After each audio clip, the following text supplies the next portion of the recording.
Bonjour, la compagnie des joyeux patoisans. Bonjour à tous. On remercie d'ailleurs le collectif La Douche Froide de Lure qui nous accueille pendant ces 3 semaines dans leur atelier. Formidable, non? Ah, c'est gentil. C'est très sympathique. Eh bien, nous allons essayer de comprendre aujourd'hui qu'est-ce que c'est que la faux.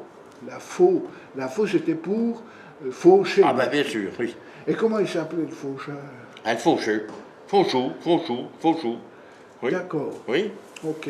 Et puis, cette faux, il fallait qu'elle soit alors bien aiguisée. Il fallait qu'elle coupe comme un rasoir. Hein. Ouais. Alors pour ça, quand on avait déjà coupé un petit peu d'herbe, on arrêtait, on mettait une enclume, on appelait ça l'enclume, une enclume, qu'on fichait en terre, et puis on tapait sur le coupant avec un marteau pour arriver à affiner bien le tranchant. Voilà.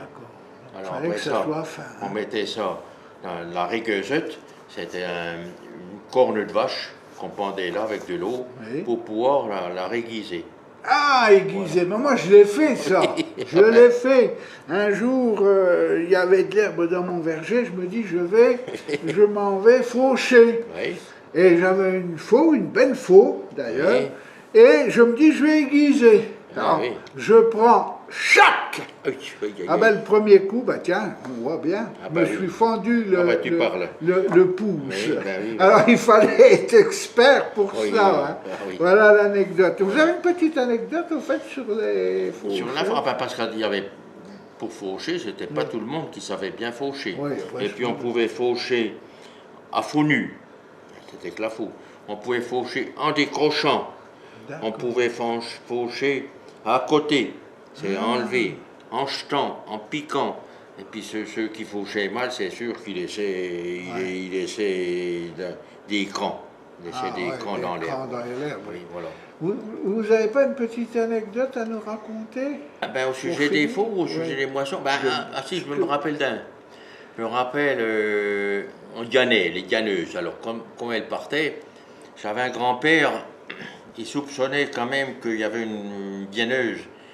Au lieu de chercher par terre, il avait plus facile de couper les épis directement. Alors, comme il avait vu de près, il a pris par les pattes, il a traîné dans les éteules. Non. Je te raconte pas. Comme il dit, elle avait le derrière bien arrangé. Hein.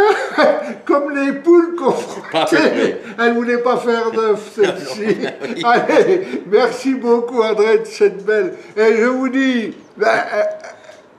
passez une bonne fin de semaine et à lundi. Et lundi.